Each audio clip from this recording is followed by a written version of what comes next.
Shalom Jemaat GBI Mepapak yang dikasih Tuhan, kembali lagi di ibadah online KTM GBI Mepapak. Kami berharap jemaat yang menonton tayangan ini dapat merasakan hadirat Tuhan dalam firman Tuhan yang disampaikan oleh hamba-Nya. Untuk mengetahui updatean terbaru GBI Mepapak, Bapak Ibu jangan lupa subscribe, like, comment, and share kepada saudara dan kerabat kalian. Selamat beribadah, kiranya Tuhan Yesus memberkati. Shalom jemaat yang dikasih Tuhan, mari kita saksikan kegiatan GBI Mepapak dalam sepekan ini. Ibadah online GBI Mepapak Minggu 2 Mei 2021 akan dilayani oleh Pendeta Kiki Haryadi, disertai perjamuan kudus premier pukul 6 pagi di YouTube channel GBI Rayon 1D. Untuk jemaat yang ingin didoakan secara khusus, dapat menghubungi di nomor berikut ini. Untuk kegiatan GBI Mepapak, Bapak Ibu dapat melihat sosial media kami di slide berikut ini.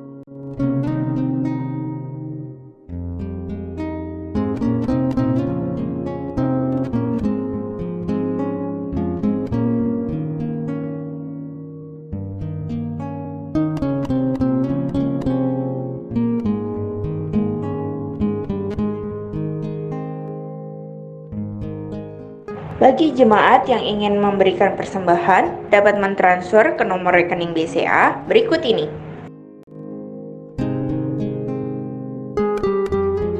Demikianlah info news GBI Mepapak sepekan ini. Mari kita siapkan hati untuk memulai ibadah KTM pada hari ini. Tuhan Yesus memberkati.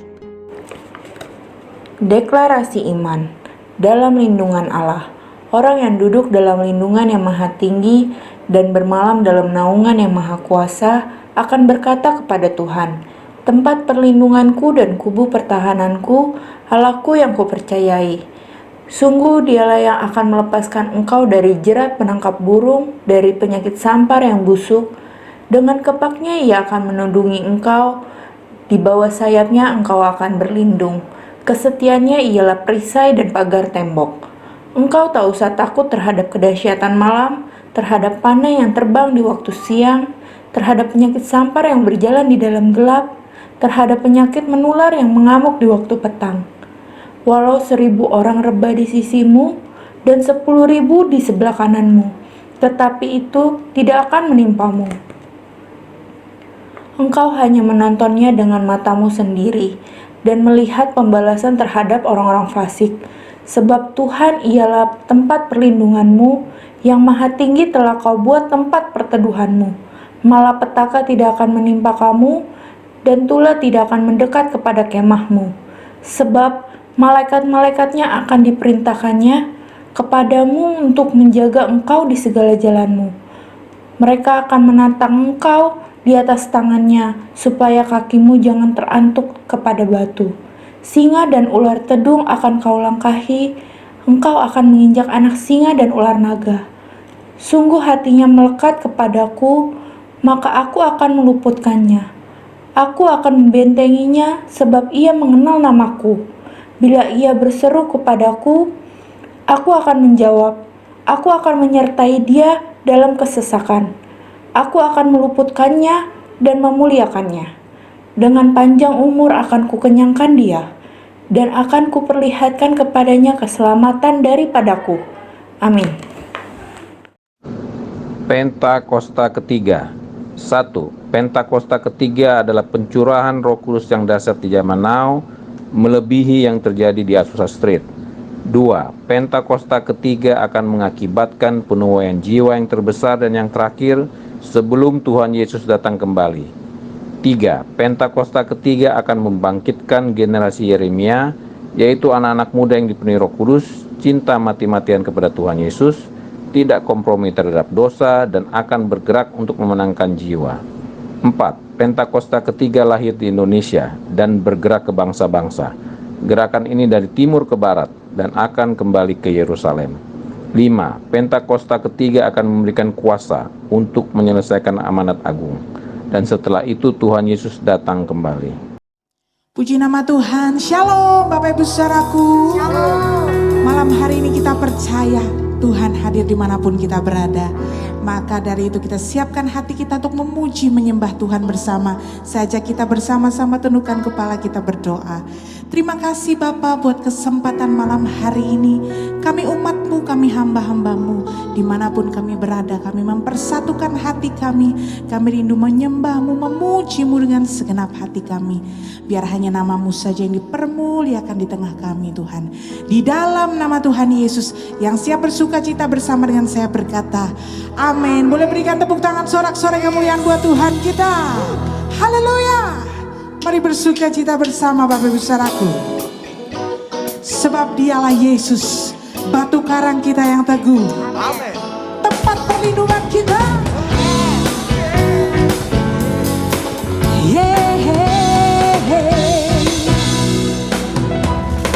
Yesus, Kaulah batu karangku yang teguh.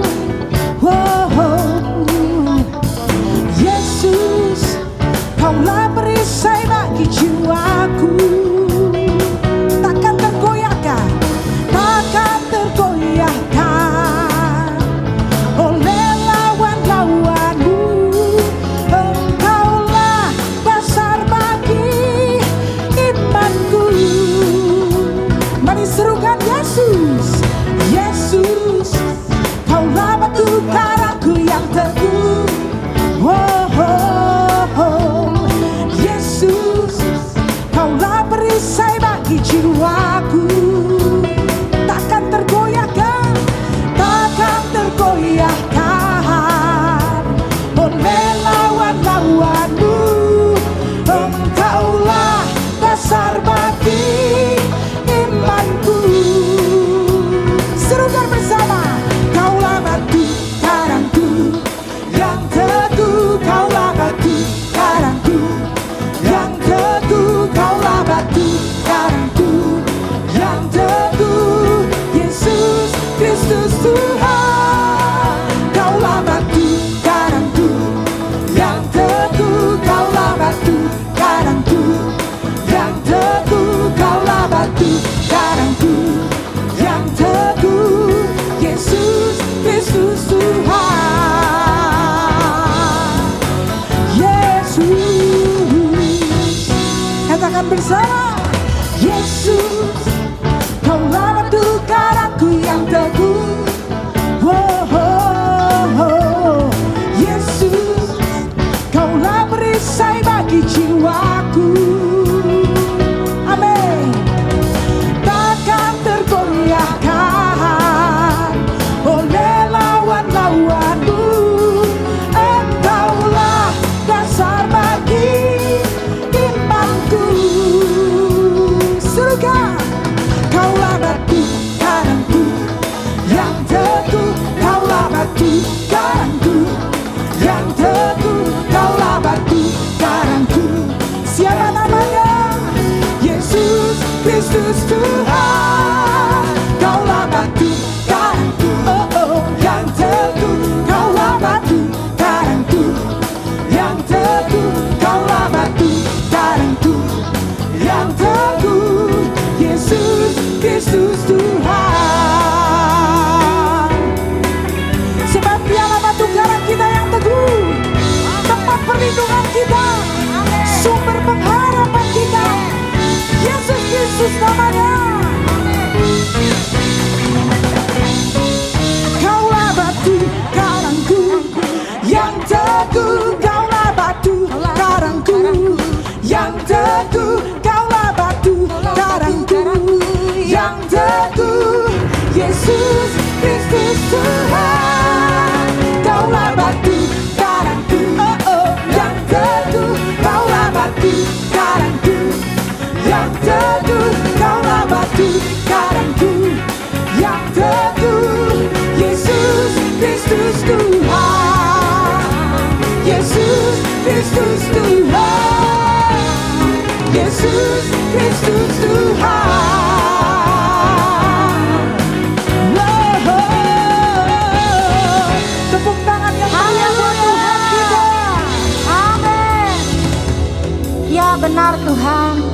sebab Engkaulah gunung batu kami Tuhan. Engkaulah batu karang kami yang teguh ya Bapa. Sungguh kami bersyukur kalau kami punya Allah seperti Engkau, yang tidak pernah sedetik pun meninggalkan kami Yesus. Terima kasih Tuhan, terima kasih.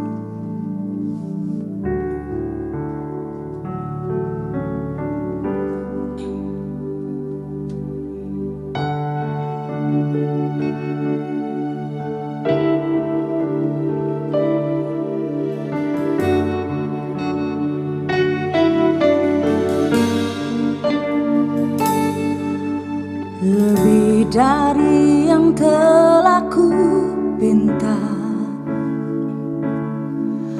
lebih dari yang telah ku pikirkan,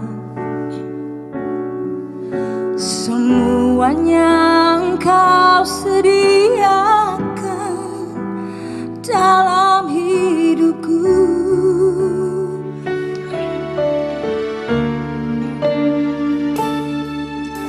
Tidak dapat aku mengukurnya, atau dapat aku menghitungnya.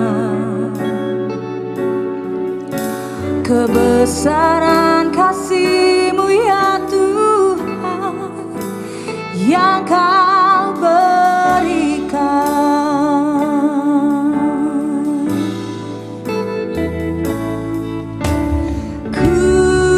Bersyukur padamu, Kau Tuhan yang mengasihiku. Kaulah jaminan hidupku, hati-Mu ada bagiku. Bersyukur padamu, Kau Tuhan yang mengasihiku. Kau jadikan hidup ini lebih indah dan lebih berharga.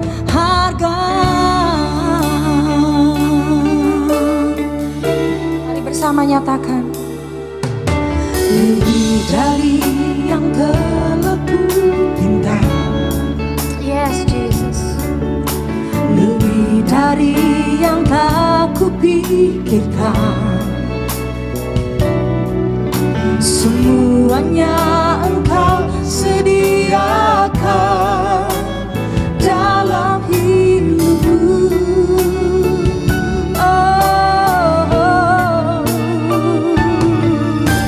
Tidak dapat aku mengukurnya,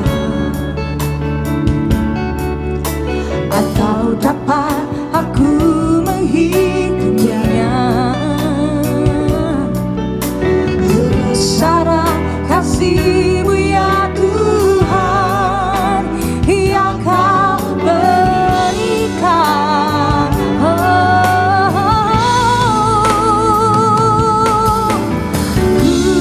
Bersyukur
musim yang baru yang Tuhan taruhkan dalam hidup kami, Yesus. Terima kasih. Ku bersyukur padamu, Kau Tuhan yang mengasihiku. Amin. Kaulah jaminan hidupku, hatimu ada bagiku. Ku bersyukur padamu, Tuhan yang mengasihiku. Kau jadikan hidup ini lebih. Mari dengan sungguh sekali lagi kita nyatakan bersama. Ku bersyukur padamu, Yesus. Kau Tuhan yang mengasihiku. Kaulah jaminan hidupku, hatiku ada bagiku. Ku bersyukur padamu, Kau Tuhan yang mengasihiku. Amin. Kau jadikan hidup ini lebih indah dan lebih berharga. Kau jadikan hidup kami, Tuhan. Kau jadikan hidup, Kau jadikan hidup kami. Kau jadikan hidup. Sekali lagi nyatakan, Engkau menjadikan hidup kami, Tuhan lebih indah, lebih indah dan lebih berharga. Boleh kasih sorak-sorai buat Allah kita. Terima kasih, terima kasih. Mari angkat pengagunganmu buat Tuhan. Engkau terlebih besar, Engkau terlebih besar dalam hidup kami, Tuhan. Oh, Yesus. Terima kasih Bapa buat kebaikan-Mu, Tuhan, yang Engkau nyatakan buat setiap kami. Terima kasih, terima kasih. Oh, Yesus. Haleluya. Kami bersyukur menaikkan pujian kami, mengangkat pengagungan kami. Hanya bagimu, hanya bagimu, hanya bagimu. Terima kasih, Tuhan.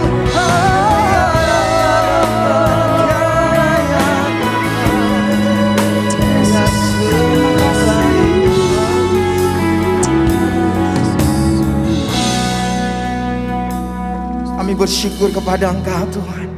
Satu-satunya Allah di hidup kami, Allah yang mengasihi kami. Dan kami bersyukur bahwa kami adalah orang-orang yang berbahagia. Kami adalah orang-orang yang diberkati. Kami berharga di mata-Mu. Kami percaya hari-hari yang kami lalui itu semua karena pertolongan anugerah Tuhan. Yang kami perlukan Engkau terus berjalan bersama dengan kami. Engkau menopang kami. Engkau Allah Immanuel. Dan Engkau ada di hidup kami. Yang setuju boleh katakan amin. Yang setuju boleh kasih tepuk tangan dulu buat Tuhan kita. Percaya, yakin bahwa Dia ada di dalam hidup kita. Pengharapan di hidup kami yang tidak akan pernah meninggalkan hidup kami. Mari saya mengajak saudara angkat dua tangan kita. Ku pandang wajah-Mu dan berseru, pertolonganku datang dari-Mu. Peganglah tanganku, jangan lepaskan. Kaulah harapan dalam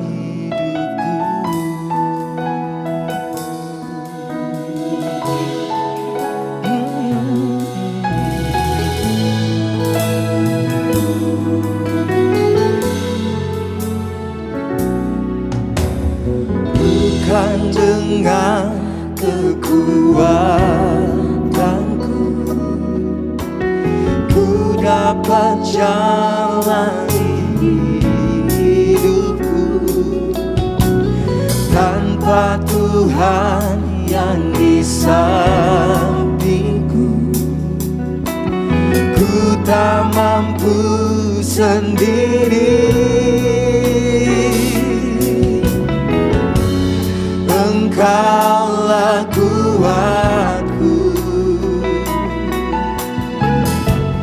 yang menopangku, ku pandang wajah-Mu dan berseru, pertolonganku datang dari-Mu.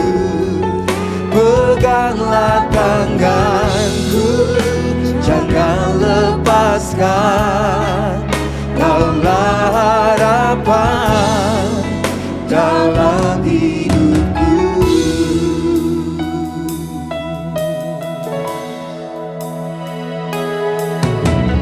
Bukan dengan kekuatanku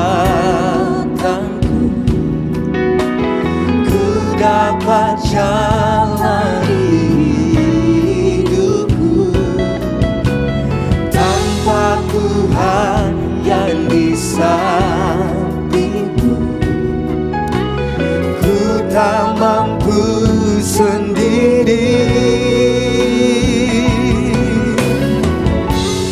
Engkaulah kuatku, yang menopangku, ku pandang wajah-Mu dan berseru, pertolonganku datang dari-Mu. Peganglah tanganku, jangan lepaskan. Kaulah harapan dalam hidupku.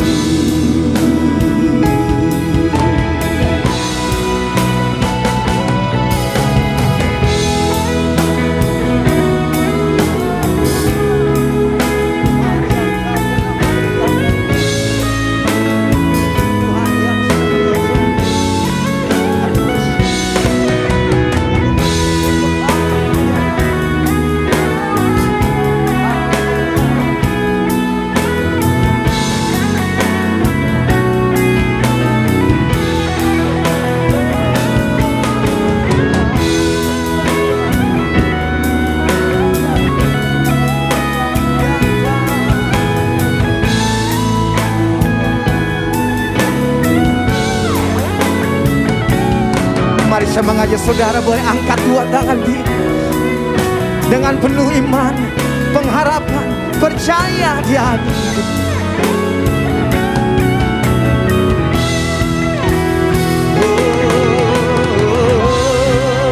Ku pandang wajah-Mu dan berseru, pertolonganku datang dari-Mu. Peganglah tanganku, jangan lepaskan. Kaulah harapan dalam hidupku. Ku pandang wajah-Mu dan berseru, pertolonganku datang Peganglah tanganku, jangan lepaskan. Kaulah harapan dalam hidupku. Kaulah harapan dalam hidupku. Kaulah harapan dalam hidupku.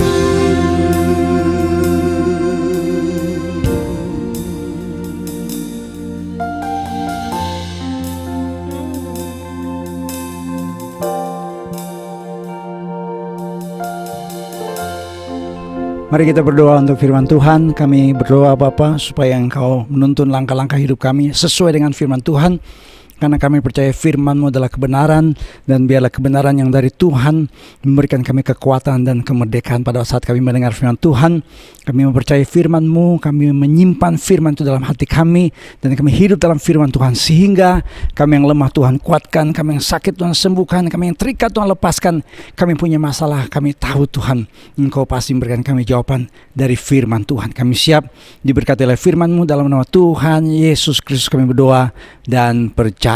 Yang percaya katakan bersama dengan saya, amin. Puji Tuhan, Tuhan berkati. Shalom Bapak sekalian, terima kasih untuk kesempatan bisa melayani pada saat ini.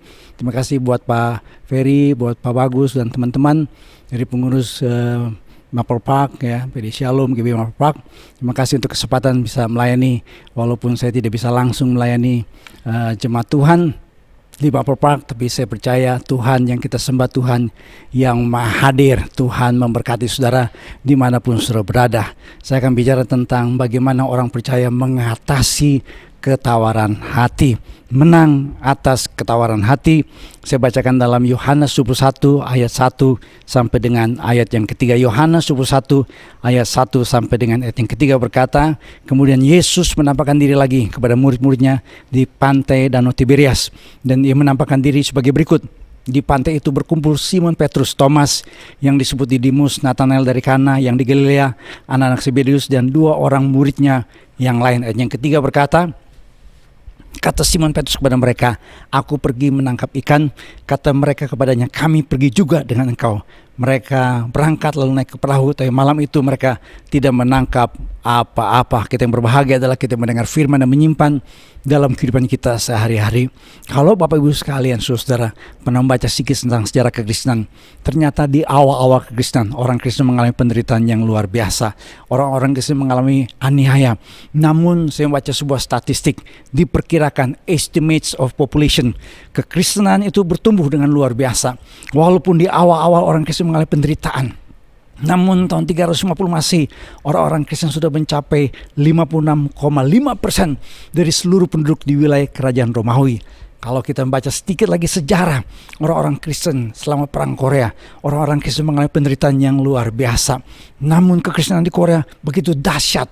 Menurut sebuah statistik, sekitar 29% orang-orang Kristen di Korea Selatan adalah orang-orang Kristen. 29% penduduk di Korea Selatan adalah orang-orang percaya. Padahal orang-orang Kristen pernah mengalami penderitaan yang luar biasa. Demikian juga di Nigeria. Nigeria is one of the world's most dangerous countries to be Christian.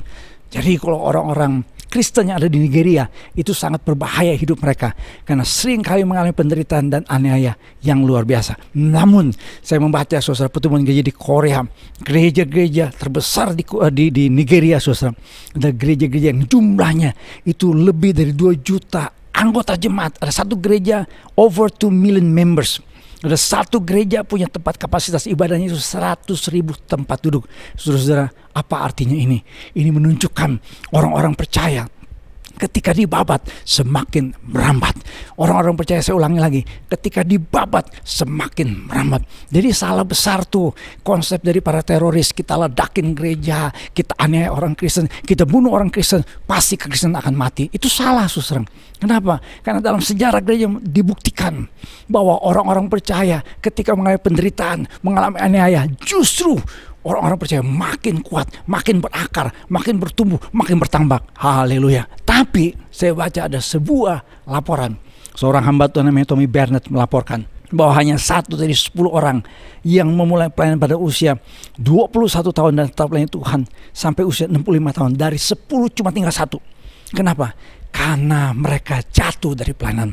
Mereka mundur dari pelayanan karena kasus-kasus seperti imoralitas, teologi liberal, cinta akan uang, dan hal-hal dari dan patah semangat, tawar hati. Dilaporkan juga di Amerika Serikat bahwa dari 4 gembala, 3 gembala mengundurkan diri karena tekanan, karena stres.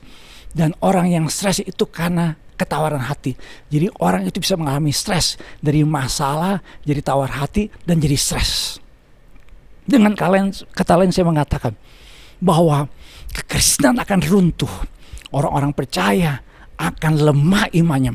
Bukan karena tantangan eksternal, bukan karena aniaya dari luar, tapi justru dari dalam. Yaitu apa? Ketawaran hati. Jadi salah satu musuh terbesar dalam iman orang percaya adalah ketawaran hati. Karena Yosua 1 ayat 9, ketika Yosua harus membawa orang Israel masuk tanah perjanjian, menyeberangi sungai Yordan, Tuhan berkata, janganlah kecut dan tawar hati. Be strong and courageous. Be strong and courageous. Be strong and courageous. 3 kali Tuhan berkata buat Yosua. Rasul Paulus bersaksi dalam 2 Korintus 4 ayat 16. Sebab itu kami tidak tawar hati. We never give up, bahasa Inggrisnya. Kalau orang Kristen sudah tawar hati, dia kehilangan semangat dalam doa. Kalau orang Kristen sudah tawar hati, dalam pernikahan akan banyak masalah. Kalau hamba-hamba Tuhan sudah mulai tawar hati, dia sudah tidak lagi semangat dalam pelayanan. Hasil survei menunjukkan Bapak Ibu sekalian bahwa gereja-gereja yang bertumbuh adalah gereja-gereja yang punya semangat. Natural Church Development, ini hasil sebuah riset dari Christian Sword, menemukan ada 8 komponen penting gereja-gereja yang bertumbuh. Salah satunya, sudah lihat tuh tanda panah, adalah kekristenan yang diwarnai dengan passionate spirituality. Kekristenan yang semangat. Apa saudara? Semangat. Kalau orang Kristen hidupnya sudah 4L, letoi, lesu, loyo, lunglai, sudah tidak terbakar lagi. Tadi saya singgung saudara, soal orang Kristen yang tidak punya semangat lagi. Di awal-awal jadi orang Kristen semangat, cinta mula-mula, ibadah jam 5 datang, jam 3 bersihin kursi gereja. Kalau pernikahan masih dengan kobaran cinta yang luar biasa, kejar-kejaran di taman. Yang satu dikejar, satu mengejar. Dan ada Satpol PP yang mengejar mereka berdua karena mereka pacaran, gak pakai masker, dikejar oleh Satpol PP. Tapi kalau pernikahan sudah diwarnai dengan ketawaran hati, apa yang terjadi saudara? Yang terjadi adalah jadi sensitif, cepat tersinggung, cuek-cuekan dalam pernikahan. Itu masalahnya saudara. Kalau sudah tawar hati, kekristenan akan mati. Kekristenan tidak pernah bertumbuh. Saya baca di dalam Yohanes 21 ayat yang ketiga. Saya baca saudara, ini peristiwa di mana murid-murid kembali menangkap ikan. Apa yang terjadi saudara? Yang terjadi adalah mereka saudara sudah tawar hati. Kalau sudah baca dalam Lukas 5 ayat 11, mereka kan sudah dipanggil untuk menjadi penjala manusia. Dulu mereka penjala ikan, tapi mereka balik lagi. Saudara, kalau sudah baca dalam Yohanes 13 ayat 38, Tuhan Yesus sudah menubuatkan bahwa yang namanya Simon Petrus akan menyangkal dia. Dan betul dalam Yohanes 18 ayat 26, Petrus menyangkal Yesus ketika ayam berkokok. Saudara, itu artinya apa? Apa yang terjadi dengan Petrus dan kawan-kawannya? Ternyata Petrus, khususnya di sini kita fokus pada Simon Petrus, sudah tawar hati. Dia merasa gagal sebagai murid Kristus karena sudah menyangkal Tuhan. Sehingga dia kembali menangkap ikan. Dan ketika dia kembali menangkap ikan, dia memberikan pengaruh buat murid-murid yang lain. Ada 7 murid saudara di pantai Danau Tiberias ini. Saudara, ini yang terjadi dalam kehidupan Simon Petrus. Dan sebelum Simon Petrus dipakai Tuhan, kalau membaca pada hari Pentakosta pertama, Tuhan pakai yang namanya Simon Petrus. Tapi Simon Petrus sebelum dipakai Tuhan, dia harus menang atas ketawaran hati. Kalau kita bicara tentang karya Roh Kudus dalam hidup kita, kalau kita bicara tentang Pentakosta, api Roh Kudus membakar hati kita, saudara, kita harus bisa mengalahkan ketawaran hati.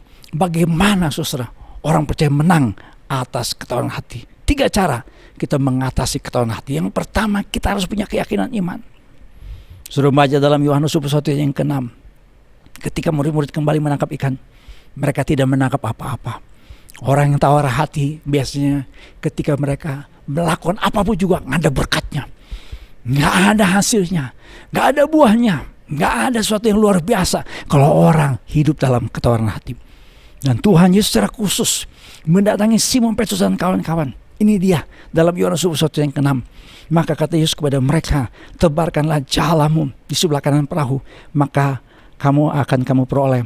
Lalu mereka menebarkannya, dan mereka tidak dapat menariknya lagi karena banyaknya ikan. Maka murid yang dikasihi Yesus itu berkata kepada Petrus, itu Tuhan. Ketika Petrus mendengar bahwa itu adalah Tuhan, maka ia mengenakan pakaiannya sebab ia tidak berpakaian, lalu terjun ke dalam danau. Kalau kita baca dalam Alkitab, maka ini adalah penampakan Tuhan Yesus yang sudah berulang kali. Sudah lihat dalam Yohanes pasal 20, ini pertama kali kepada Maria Magdalena, kemudian kepada para perempuan, kepada Petrus, kepada murid-murid dalam perjalanan ke Emmaus, kepada 10 murid, kepada 11 murid, dan 7 murid di Galilea. Peristiwa penampakan Kristus kepada Simon Petrus ini secara khusus itu luar biasa. Kenapa? Walaupun Tuhan Yesus sudah menampakkan diri berkali-kali, namun kita baca dalam Yohanes 1 ayat yang keempat, murid-murid tidak tahu itulah Yesus. Orang-orang yang tawar hati gak punya kepekaan akan kehadiran Tuhan. Kalau orang sudah tawar hati, dia walaupun dalam sebuah ibadah gereja, ada pujian penyembahan, dia merasakan hampa kosong.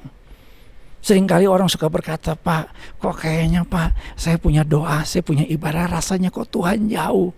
Lagunya berkata, engkau jauh, aku jauh, ya itu jauh dekat 5.000 naik mikrolet. Kok rasanya Pak gak seperti itu lagi? Kok rasanya Pak saya doa, saya baca Alkitab, saya beribadah. Banyak jemaat yang berkata, Pak rasanya Pak kepengen lagi ibadah secara bersama-sama, ibadah onsite dalam tempat ibadah. Kalau ibadah online Pak rasanya kurang semangat. Saya membaca ada banyak kesaksian. Walaupun ibadah online, orang merasakan hadirat Tuhan. Jadi bukan persoalannya online atau onsite, tapi persoalannya soal hati kita. Karena ada banyak orang saudara hatinya diwarnai dengan ketawaran hati. Ini jadi masalah. Karena kalau orang tawar hati, lihat dalam Yohanes 1 yang 4 tadi saudara, murid-murid tidak tahu bahwa itu adalah Yesus. Namun apa yang terjadi saudara? Dalam Yohanes 1 yang ke-6, Tuhan Yesus berkata kepada mereka, kepada 7 murid ini, tebarkanlah jalamu di sebelah kanan perahu, maka akan kamu peroleh. Lalu mereka menebarkannya, dan mereka tidak dapat menariknya lagi karena banyaknya ikan. Maka, perhatikan ayat yang ke-7, murid yang dikasih Yesus berkata kepada Petrus, itu Tuhan. Kenapa saudara? Ketika Tuhan Yesus menyuruh mereka menebarkan jala, padahal sebelumnya mereka tidak memperoleh apa-apa, tapi ketika mereka menebarkannya, mereka mendapat sejumlah besar ikan sehingga tidak dapat menariknya lagi karena banyaknya ikan. Langsung Petrus tahu itu Tuhan. Saudara, bandingkan dengan Lukas 5 ayat 1-11. Karena kalau saudara baca dalam Lukas 5 ayat yang keempat dan Lukas 5 ayat yang ke-6 ada kemiripan.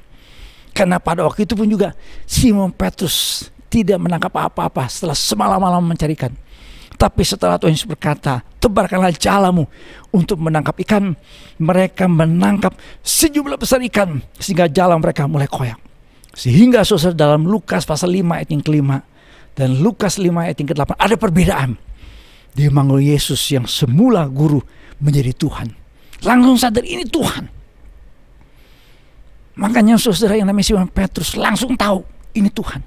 Kenapa saudara? Karena ada satu pengalaman mujizat. Ini membangun satu keyakinan. Hal yang pertama untuk mengatasi ketawaran hati adalah apa? Kita harus punya satu keyakinan iman. Melalui apa? Peristiwa mujizat. Mujizat itu tidak hanya terjadi sekali. Lukas 5 ayat 1-11 terjadi mujizat, mereka menangkap sejumlah besar ikan sehingga mereka tidak dapat menariknya. Dan Yohanes 21 hal yang sama terjadi lagi saudara. Dengan kata lain, kita harus membangun keyakinan iman kita dari satu mujizat ke mujizat yang lain. Saudara, mungkin sudah pernah mendengar kesaksian Kapten Rico Setamavela. Ini adalah seorang kapten pilot pesawat, masalah waktu itu Batik Air, Lion Air, yang menerbangkan pesawat saudara, detik-detik ketika gempa bumi terjadi di Palu. Itu mujizatnya luar biasa. Saudara boleh cari di YouTube, ada kesaksiannya. Ya, kami di gereja pernah mengundang. Mungkin juga saudara di Mapel Park pernah mengundangnya juga ya. Saudara, tetapi ketika tahun lalu, mungkin sekitar Maret kalau tidak salah, dia kena virus corona. Dan nyaris saudara, ya orang Jakarta bilang nyaris lewat. Waktu itu saudara sudah sulit sekali bernapas. Ya, saya dengar langsung kesaksiannya saudara dalam satu tayangan video. Kami minta untuk Kapten Vela, panggilan kami buat beliau, untuk memberikan kesaksian melalui rekaman video. Dia kirim kesaksiannya saudara. Dan pada waktu saudara dalam keadaan yang waktu itu dirawat di rumah sakit Rawamangun, ya, rumah sakit yang khusus waktu itu saudara untuk menangani pasien yang penderita COVID-19, dia saudara menyerah sama total sama Tuhan. Tuhan kasih Mazmur 23. Dia memperkatakan firman Tuhan, dia doa sungguh-sungguh saudara. Dan singkat cerita Tuhan sembuhkan. Dan sekarang ya lagi aktif pelayanan. Kalau tidak salah saudara, beliau ini saat ini baru-baru ini dari NTT, melayani di NTT juga.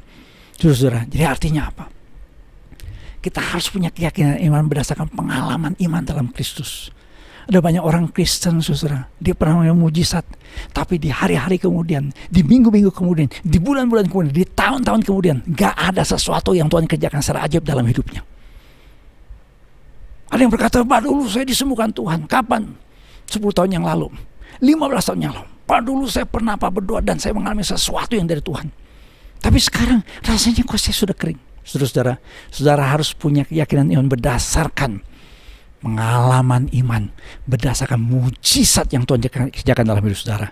Karena saya suka mengatakan ada dua jenis orang Kristen. Ada orang Kristen yang karena keturunan.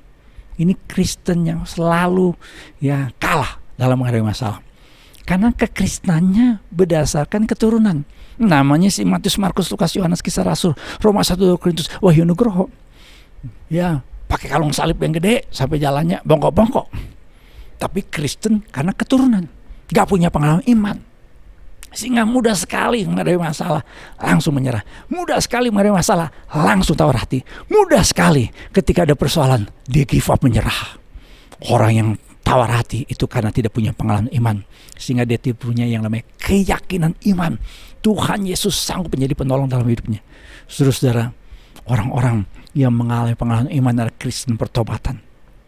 Ini saudara yang menjadi teguran buat jemaat Laodikia. Karena penyakit rohani dalam Wahyu 3:16 menggambarkan jemaat Laodikia adalah jemaat yang suam-suam kuku. Ya, saya sebutnya suam-suam kuku. Ini jemaat saudara yang tidak panas, tidak dingin. Ya, sudah so and so orang. Ini jemaat yang kehilangan kasih mula-mula. Ini jemaat yang sudah tidak lagi sungguh-sungguh pada Tuhan. Kenapa saudara? Karena jemaat Laodikia ini jemaat generasi kedua. Jadi kalau saudara pernah baca sedikit kitab Wahyu itu ditulis tahun 90-an. Jadi ini jemaat second generation. Yang jadi jemaat Laodikia itu dulu orang tuanya punya pengalaman iman sehingga yakin sungguh Yesus Kristus Tuhan yang hidup, Tuhan yang sanggup menolong mereka. Tetapi saudara, generasi kedua, the second generation, adalah orang-orang Kristen karena keturunan, sehingga mereka suam-suam kuku. Kalau saudara suka sepak bola pasti tahu namanya Ricardo Kakak, yang setiap kali ketika dia masih aktif sebagai pemain sepak bola profesional, selesai bertanding dia buka baju kaos timnya dan ada tulisan I belong to Jesus. Banyak orang bertanya-tanya apa yang terjadi dengan Ricardo Kakak. Saudara, ternyata dia sungguh-sungguh percaya pada Kristus karena punya pengalaman iman. Dia pernah mengalami satu, ya boleh dikatakan ya accident, ketika dia nyemplung di kolam. Saudara, ada semacam kayak masalah sehingga dia kayak lumpuh. Dan dokter katakan dia tidak bisa berjalan lagi, dia akan mengalami kelumpuhan secara permanen. Tetapi ayahnya yang luar biasa, ayahnya mengajak dia berdoa. Ayahnya mengajak Ricardo Kakak untuk mempercayai mujizat kesembuhan dari Tuhan Yesus. Saudara, singkat cerita, setelah mereka berdoa, mereka sungguh-sungguh berdoa, Ricardo Kakak berdoa, Tuhan sembuhkan. Dia bukan saja bisa jalan, tapi dia bisa berolahraga. Bukan bisa berolahraga, tapi menjadi salah satu pemain sepak bola terbaik di dunia yang pernah ada. Itulah sebabnya saudara, dia selalu bersaksi. Dia buka kaos timnya, ada tulisan I belong to Jesus. Kenapa saudara? Karena dia punya keyakinan iman bahwa Yesus Kristus yang ajaib, Tuhan yang menjadi penolong dalam hidup kita. Saudara-saudara, saya tidak tahu masalah yang sudah hadapi saat ini. Saya tidak tahu dampak dari COVID-19 yang sudah alami. Tetapi kalau saudara mau menang atas kelawan hati, saudara harus punya keyakinan berdasarkan bahwa Yesus Kristus Tuhan sanggup menolong saudara. Apapun masalah pergumulan yang saudara hadapi, percayalah, yakinlah, Yesus Kristus sanggup menolong saudara. Saudara yang percaya katakan amin. Haleluya. Yang kedua, saudara, kita harus punya komitmen iman. Yohanes 21 ayat 15 berkata, sesudah sarapan Yesus berkata kepada Simon Petrus, Simon anak Yohanes, apakah engkau mengasihi aku lebih daripada mereka ini? Jawab Simon Petrus kepadanya, benar Tuhan, engkau tahu bahwa aku mengasihi engkau. Kata Yesus kepadanya, gembalakanlah domba-dombaku. Kalau sudah baca baik-baik dalam Yohanes pasal 21 ini, Tuhan Yesus bertanya sampai 3 kali kepada Simon Petrus dengan nada yang sama, dengan isi pertanyaan yang sama. Mengapa Tuhan Yesus bertanya 3 kali kepada Simon Petrus? Saudara pasti tahu Simon Petrus menyangkal Tuhan sampai 3 kali. Makanya 3 kali Tuhan tanya kepada Simon Petrus, Simon anak Yohanes, apakah engkau mengasihi aku lebih daripada mereka ini? Kelemahan dari Simon Petrus adalah orang yang tidak stabil, tidak punya komitmen. Saya suka bilang, ya, kepribadian model Simon Petrus adalah iman yang haleluya, halelupa, haleluya, hula-hula, kesambar halilintar. Ya, Kristen yang kalau di gereja, oh glory, ya enggak. Di luar gereja gloro, ya. Jadi sering Simon Petrus kita menemukan saudara. Dia berjanji, tapi dia tidak menepati janjinya. Dia berjanji kepada Tuhan. Sebelum Tuhan Yesus salib ditangkap, dia akan memberikan nyawanya buat Tuhan. Dan Tuhan Yesus tahu bahwa Simon Petrus akan menyangkal dia. Makanya Tuhan Yesus berkata dalam Yohanes 13, ya, sebelum ayam berkokok, engkau telah menyangkal aku. Saudara, tetapi dalam Yohanes 21 ini kita menemukan Tuhan menuntut komitmen. Karena kelemahannya Simon Petrus adalah dalam hal komitmen. Saya suka membedakan antara janji dengan komitmen. Komitmen is an act, not a word. Makanya Tuhan Yesus berkata, ketika saya berkata, benar Tuhan, engkau tahu bahwa aku mengasihi engkau. Tapi Tuhan Yesus berkata, gembalakanlah domba-dombaku. Karena komitmen bukan sekedar mengatakan kata-kata indah kepada Tuhan. Udah banyak orang Kristen, dia berdoa, Tuhan, kalau saya sembuh, saya akan memberikan hidup saya kepada engkau Tuhan. Tuhan, kalau anakku sembuh, aku akan jadikan anakku hamba Tuhan, jadi misionaris, jadi penginjil yang melayani Tuhan di pedalaman.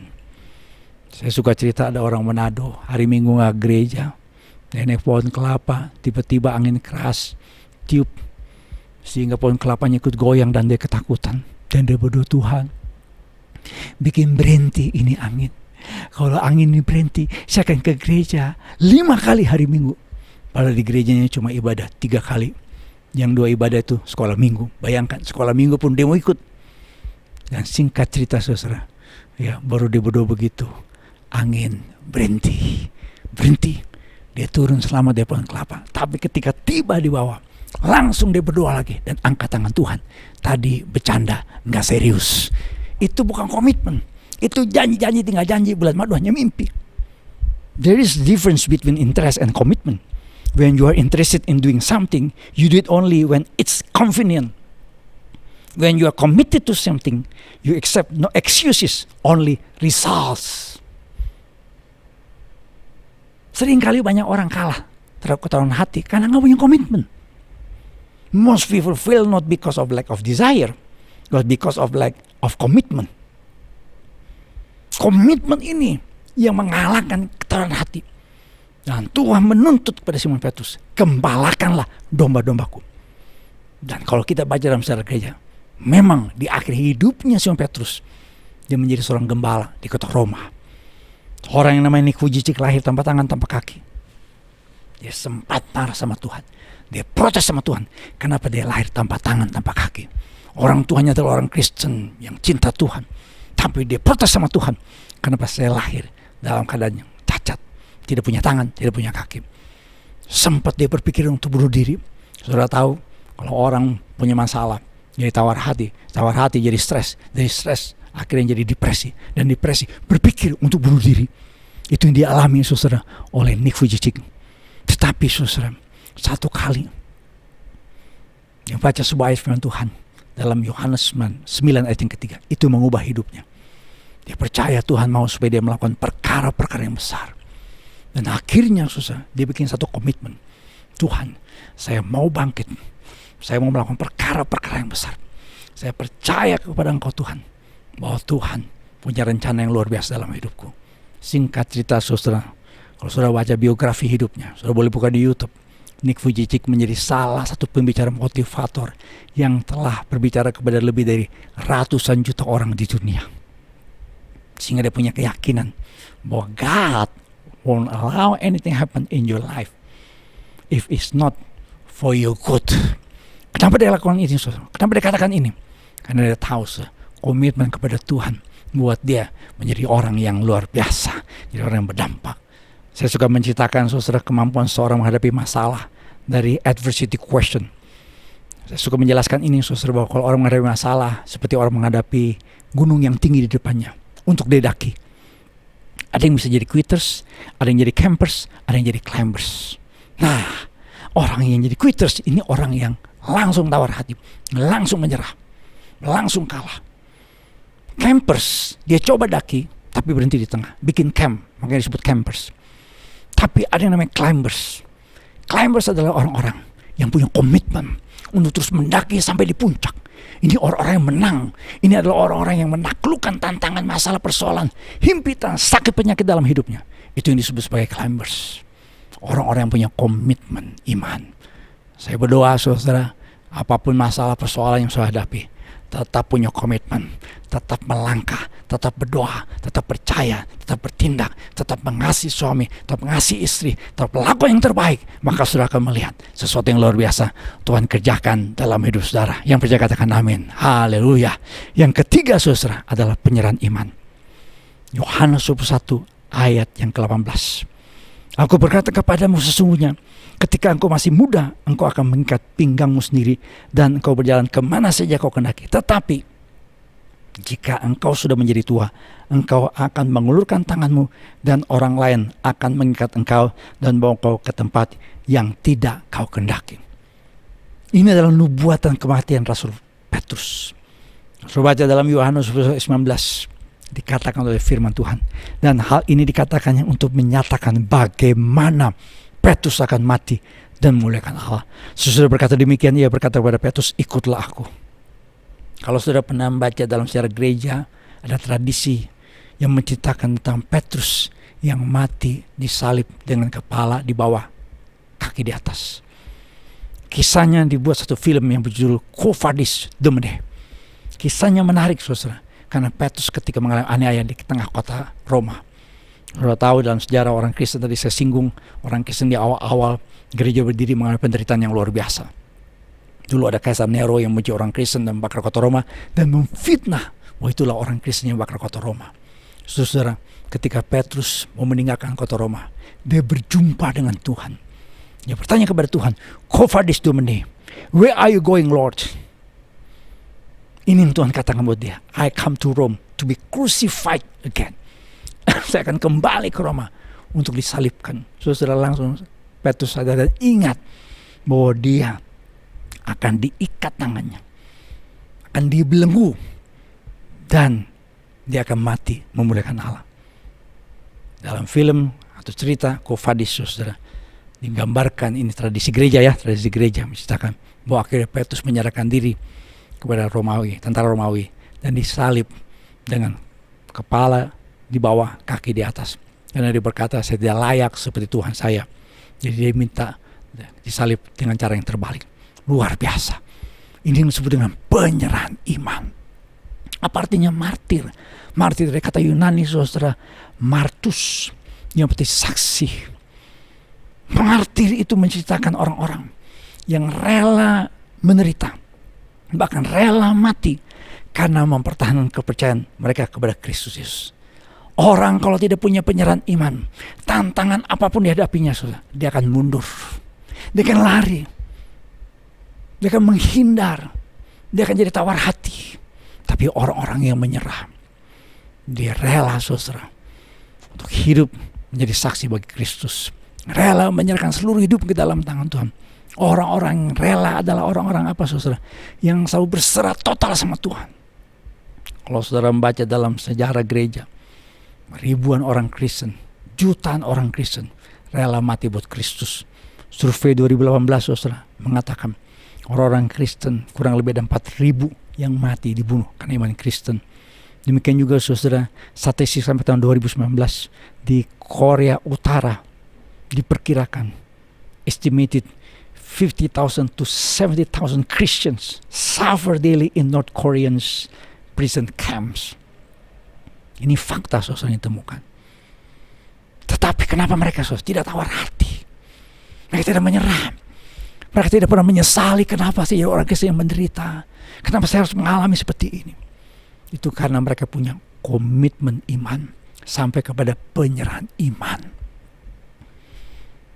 Polikarpus pemimpin gereja Smyrna, dia ditawarin, cukup menyangkali Yesus, dia tidak akan dihukum mati oleh gubernur yang waktu itu berkuasa. Tetapi dia berkata, 86 tahun aku telah melayani Kristus, dia tidak pernah berbuat salah kepadaku. Bagaimana mungkin aku mengkhianati rajaku yang telah menyelamatkan aku? Dia tidak tawar hati. Kenapa? Karena dia berserah total. Dia punya penyerahan yang total kepada Yesus Kristus. Saudara-saudara, di pengadilan takhta Kristus bagi orang percaya, itu terjadi setelah orang percaya mengalami pengangkatan gereja. Pasti saudara pernah mendengar tentang rapture, tentang pengangkatan gereja. Ketika orang-orang percaya terangkat, saudara. Kita tahu kedatangan Tuhan diwarnai dengan yang namanya rapture terlebih dahulu. Rapture itu bicara tentang Yesus Kristus datang menjemput orang-orang percaya. Orang-orang yang meninggal dalam Kristus lebih dahulu dibangkitkan. Dan kalau kita masih hidup, andai kata jikalau umpama misalnya ketika Kristus datang kita masih hidup, maka orang-orang yang meninggal dalam Kristus, orang-orang yang kita kasihi yang meninggal dalam Kristus lebih dahulu dibangkitkan. Dan kita yang masih hidup saudara, kita akan juga diubah. Ya, kita akan mengalami tubuh kemuliaan. Seperti ini digambarkan dalam 1 Korintus pasal 15. Karena kebangkitan Kristus itu bicara tentang buah sulung dari kebangkitan bagi orang-orang percaya. Dan ketika kita diubah, kita akan mengalami saudara berjumpa dengan Kristus bersama dengan orang-orang yang mengasihi Dia. Ada satu reuni, ya kita pasti tahu lagunya saudara ya, yang berkata ada pertemuan di udara, pertemuan yang manis, gitu ya lagunya, saudara. Setelah terjadi pengangkatan gereja, apa yang terjadi? Ada yang disebut dengan pengadilan takhta Kristus. Ini pengadilan bukan masuk surga, masuk neraka, masuk surga, masuk neraka, bukan. Ini berbicara saudara tentang iman kita dinilai. Orang-orang akan mendapatkan yang namanya mahkota yang dari Tuhan. Dan ada 5 mahkota yang Tuhan berikan. Ada the crown of rejoicing, itu mahkota sukacita. The crown of righteousness, ini mahkota kebenaran. Ada the crown of glory, ini mahkota kemuliaan. Ada mahkota yang disebut dengan incorruptible crown, mahkota yang tidak akan binasa. Tapi yang kelima ada yang disebut dengan the crown of life. The crown of life adalah sebuah mahkota yang diberikan buat orang-orang percaya yang menghadapi tantangan, yang menghadapi kesulitan, yang menghadapi penderitaan, tetapi tetap percaya, tidak tawar hati, total surrender kepada Tuhan. Ini yang mendapatkan mahkota kehidupan. Doa saya adalah saudara-saudara akan mendapatkan mahkota kehidupan. Tantangan, persoalan, masalah apapun yang kita hadapi, jangan tawar hati. Kenapa? 3 hal yang firman Tuhan ajarkan buat kita. Kita harus punya keyakinan iman karena kita mengalami mujizat pertolongan di dalam Dia. Yang kedua, kita punya komitmen iman. Bukan sekadar kita mengatakan kita mengasihi Tuhan, tapi kita terus hidup di dalam Dia, bertindak untuk mengasihi Dia. Dan yang ketiga, kita punya penyerahan iman, menyerah total kepada Tuhan. Yang percaya katakan amin. Haleluya. Mari kita berdiri bersama, saudara, kita berdoa. Bapa surgawi, kami syukur karena Engkau mengajarkan kami kebenaran firman Tuhan. Apapun masalah yang kami hadapi saat ini Tuhan, kami tetap menjadi pemenang. Engkau melihat Bapa pada saat ini, mungkin ada yang mulai tawar hati, ada yang mulai mungkin kehilangan kasih mula-mula, mungkin juga saat ini karena masalah persoalan ekonomi kami mulai tawar hati. Mungkin juga sakit penyakit yang kami alami, penyakit kami yang belum disembuhkan, membuat kami mulai tawar hati, mulai bimbang, mulai kecewa, mulai mundur. Tetapi pada saat itu Tuhan, tidak kebetulan kalau umatmu, anak-anakmu boleh mengikuti ibadah ini, biarlah roh yang menyala-nyala itu ada dalam diri kami. Kami tetap semangat menghadapi persoalan yang kami hadapi, persoalan tantangan yang kami hadapi, karena kami percaya Tuhan yang kami sembah, Tuhan yang hidup, Tuhan yang berkuasa. Bapa, tolong kami supaya kami tetap punya komitmen iman, tetap berserah total kepada Tuhan. Karena pada saat kami angkat tangan kami, Tuhan pasti turun tangan. Dan ketika kami angkat tangan kami, Tuhan turun tangan, maka ada sesuatu yang luar biasa ketika Tuhan pegang tangan kami. Yang lemah Tuhan kuatkan, yang sakit Tuhan sembuhkan, yang terikat Tuhan lepaskan, yang punya masalah kami percaya ada kemenangan, ada kelepasan, ada mujizat terjadi dalam kehidupan kami. Dalam nama Tuhan Yesus, haleluya, kami berdoa. Yang percaya katakan bersama dengan saya, amin. Puji Tuhan, Tuhan berkati. Shalom, terima kasih. Gembala GBI Memper Park dan seluruh pengerja mengucapkan terima kasih atas pelayanan hambanya pada ibadah KTM hari ini. Kiranya Tuhan Yesus memberkati. Shalom, Bapak Ibu Jemaat GBI Memper Park yang kasih Tuhan. Terima kasih untuk hambanya yang sudah membagikan isi hati Tuhan pada malam hari ini. Kita siapkan hati kita untuk menerima berkat Tuhan pada malam hari ini.